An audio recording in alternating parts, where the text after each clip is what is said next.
గౌరవనీయులు రాష్ట్ర ముఖ్యమంత్రి వర్యులు రేవంత్ రెడ్డి గారు మరి బీఆర్ఎస్ పార్టీ వాళ్ళనైనా ఇంకెవరినైనా కూడా మా ప్రజాప్రభుత్వం చేస్తున్నటువంటి సంక్షేమాల మీద మేము రైతులకు కానీ నీటి వాటాల గురించి కానీ కొలువుల గురించి కానీ మరి ఏ అంశమైనా సరే తెలంగాణలో బహిరంగ చర్చకి సిద్ధం అని చెప్పి సవాల్ విసరడం జరిగింది. మనందరికీ తెలుసు.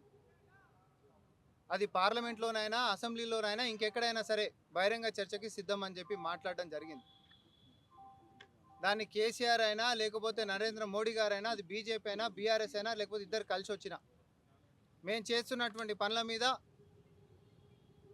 మాకుంటున్నటువంటి చిత్తశుద్ధి మీద అబద్ధాల ప్రచారాలతోటి మరి కాలం ఎల్లదీస్తున్నటువంటి బీఆర్ఎస్ బీజేపీలు ఎవరైనా కూడా చర్చకు రావచ్చని అంటే ఫస్ట్ రియాక్షన్ ఇచ్చినటువంటిది బీఆర్ఎస్ నేత వర్కింగ్ ప్రెసిడెంటు తారక రామారావు. ఈ తారక రామారావు నేను బహిరంగ చర్చకు సిద్ధం, ముఖ్యమంత్రి గారు నా పేరే తీసుకుంటారు కాబట్టి నేను వస్తున్నా 8 తారీఖు రోజు ప్రెస్ క్లబ్ అని చెప్పి ఆయన అన్నాడు. పాపం ఆయనకు అట్లా అర్థమైనట్టుంది.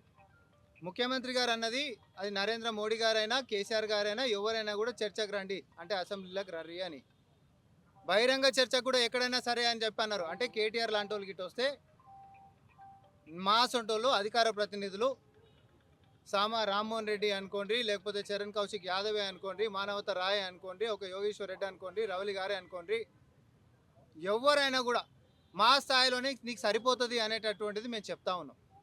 ఎందుకు అనంటే సంక్షేమాలను చేసి పారదర్శకంగా ప్రభుత్వాన్ని నడిపిస్తున్నటువంటి మేము నువ్వు కాదు మీ నాయన వచ్చినా జవాబులు చెప్పనీకే సిద్ధంగా ఉన్నాం. దాంతో సరిపెట్టం. 10 సంవత్సరాలు మీరు తెలంగాణకు చేసినటువంటి ద్రోహాన్ని కూడా చెప్తాం. మీరు ప్రెస్టీజియస్గా మాట్లాడేటటువంటి తెలంగాణ ఆర్థిక పరిస్థితులను కకావికలం చేసి మీ యొక్క కల్వకుంట్ల కుటుంబానికి మాత్రమే ఐశ్వర్యంగా మారినటువంటి కాళేశ్వరమైన, లేకపోతే మీరు ఇయ్యకుండానే ఇచ్చినమని చెప్పుకుంటున్నటువంటి కొలువులైనా,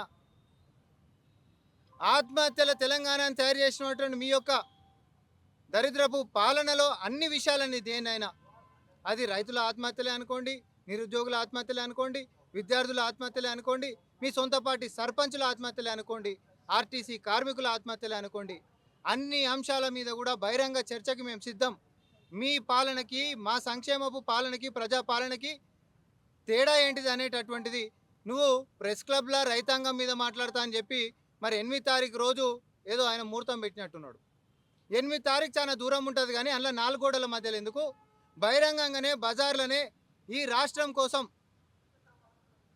ఆత్మ బలిదానాలు చేసుకున్నటువంటి అమరవీరుల సమాధుల పునాదుల మీద అధికారంలోకి వచ్చి ఆ రోజు వాళ్ళ అడ్రస్లే గల్లంతైనాయి అని చెప్పినటువంటి మీ యొక్క దరిద్రపు పరిపాలనని, మీరు చేసినటువంటి రాచరికపు వ్యవస్థని అదే అమరవీరుల సాక్షిగా అడగనీకే కడగనీకే మేమందరం ఇక్కడ కూర్చున్నాం. నువ్వు 8 తారీఖు చెప్పినావు, మేము 7 తారీఖే సిద్ధమని చెప్పి ఇక్కడికి వచ్చినాం. మేము ఈ విషయం నిన్ననే చెప్పినాం. నీకు దమ్ము ధైర్యం ఉంటే నువ్వు రేపిడికి అమరవీరుల స్తూపం కాడికి రా, మనం మాట్లాడుకుందామని చెప్పి మనం అన్నాం. తెలుసుకుందాందా, రైతుల గురించి మాట్లాడదామా, నిరుద్యోగం గురించి మాట్లాడదామా, మహిళల గురించి మాట్లాడదామా, ఇంకే అంశమని నీటి వాటాల గురించి మాట్లాడదామా, లేకపోతే మీరు చేసిన అప్పుల గురించి మాట్లాడదామా, అప్రజాస్వామికమైనటువంటి మీ దరిద్రపు పరిపాలన గురించి మాట్లాడదామా, ఏ అంశమైనా సిద్ధం అని చెప్పి మేము ఇవాళ వచ్చినాం. నేను ఒక టైం పెట్టిన మాట మీదకించి నేను వచ్చిన రాగానే ఆయనకు ఒక దస్తి కూడా వేసిన, మరి అయితే రాలేడు. నేను చెప్పిన సమయానికి అయితే నేను ఇక్కడ నాకు కనబడతలేడు.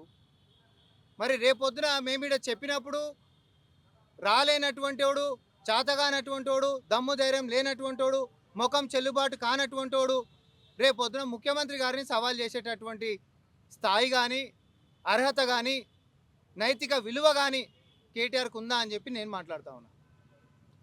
తెలంగాణ నీటి వనరులని ఎక్కడనైతే పాలు తగ్గిందని చెప్పి ఉద్యమం లెక్క మనం కొట్లాడుకొని మన రాష్ట్రాన్ని సాధించుకున్నామో, పక్కోడు అన్యాయం చేస్తుండే మనకి, మన పాలు తగ్గిందంటేనే ఉద్యమం పుట్టింది, ఈ రాష్ట్రం అట్లా వచ్చింది.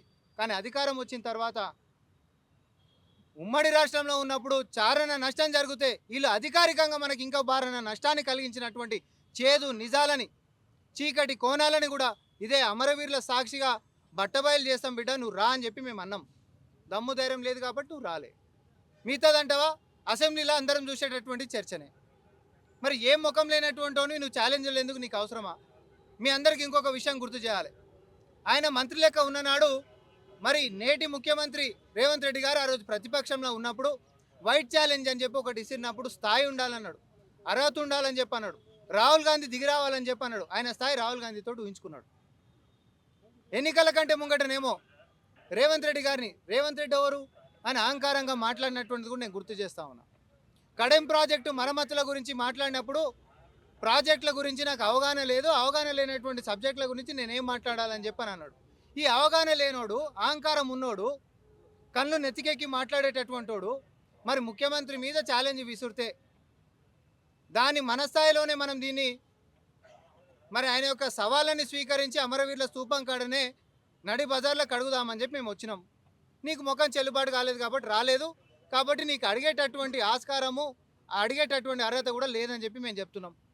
ఇది ఇట్లా ఉంటే కృష్ణా జలాల్లో నువ్వు అధికారంలో ఉంటున్నప్పుడు మన వాటా పాలు మొత్తం తగ్గించుకొని సంతకాలు పెట్టించినటువంటి విషయాలైన తర్వాత గోదావరిలో 3000 టీఎంసీలు ఉత్తపోతున్నాయి కిందికి, కాబట్టి ఎవరు ఎక్కడైనా కట్టుకోవచ్చు అని చెప్పి ఆ రోజు మీరు ఇచ్చినటువంటి భరోసా అయినా, లేకపోతే రాయలసీమని రాగి సంకటి, రొయ్యల పులుసు, నాటుకోళ్ళు తిని కడుపు నిండా ఈరోజు రాయలసీమని రతనాల సీమ చేస్తామని చెప్పి తెలంగాణకి వెన్నుపోటు పొడిచినటువంటి మీరు ఇవన్నిటినీ చర్చిద్దాందా?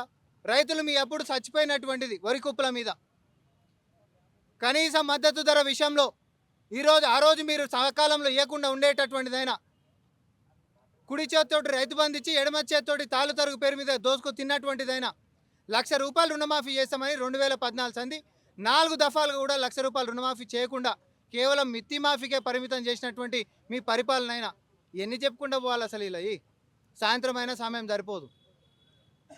తెలంగాణకి మీరు చేసినటువంటి నీటి వాటాల్లో ద్రోహమైన ఆకాంక్షలతో నిరుద్యోగులు ఆ రోజు సంకల్పించినటువంటి తెలంగాణ అన్నిటినీ కోర్టు కేసులలో కొర్రీలు పెట్టించి అన్ని కోట్లలో నానిపించేటటువంటి మీ కుట్రలైనా ఒకటి కాదు. మేము బహిరంగ చర్చకి అప్పుడు ఇప్పుడు ఎప్పుడు సిద్ధం. మేము వచ్చిన తర్వాత ఏడాదిలో 60,000 కొలువులు ఇచ్చినటువంటి వ్యవహారమైనా, మాట ప్రకారం 2 లక్షలకి రైతులకి రుణమాఫీ చేసినటువంటి వ్యవహారమైనా, రైతు భరోసా కింద ₹12,000 రైతులకి ఏడాదికి ఇస్తున్నటువంటిదైనా, అన్ని విషయాలు చర్చించడానికే పారదర్శకంగా మా ప్రభుత్వాన్ని నడిపిస్తున్నాం. కాబట్టి మాకు ఆ దమ్ము ధైర్యం ఉంది. కాబట్టి ప్రజాస్వామ్యంగా మేమేదో అధికారంలో ఉన్నాం కాబట్టి ఈపు చూపించి పోయేటోళ్ళం కాదు.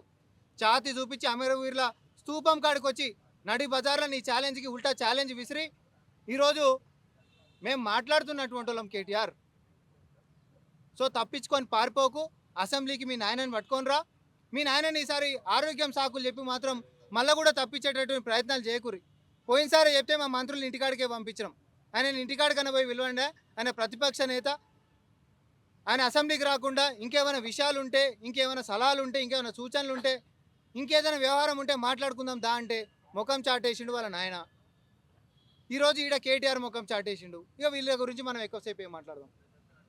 సో నీ ఛాలెంజ్ని మేము స్వీకరించడం, నీ స్థాయికి మా స్థాయిలో వచ్చిండు సరిపోతుంది. నువ్వు ముఖ్యమంత్రి గారితో ఊహించుకునేటంతటి సినిమా సీను నీకు లేదని చెప్పి మళ్ళొకసారి స్పష్టం చేస్తూ అమరవీరుల స్తూపం సాక్షిగా కేటీఆర్ ఈరోజు రానందుకు గాను రేపొద్దున అసెంబ్లీ కన్నా మీ ఆయన పట్టుకొని రా అని చెప్పి మేము ఈరోజు మనం డిమాండ్ చేస్తా ఉన్నాం. తెలుగులో న్యూస్ కి ఫాస్టెస్ట్ యాప్ ఇప్పుడు టోటల్లీ న్యూ అవతార్లో జస్ట్ 5 seconds లో కంప్లీట్ న్యూస్. సోషల్ మీడియాలో ట్రెండ్స్ కి one stop solution. Live TV app voice search option తో ఇప్పుడే డౌన్లోడ్ చేయండి లేదా అప్డేట్ అయిపోండి. యాప్ లింక్ డిస్క్రిప్షన్ లో ఉంది.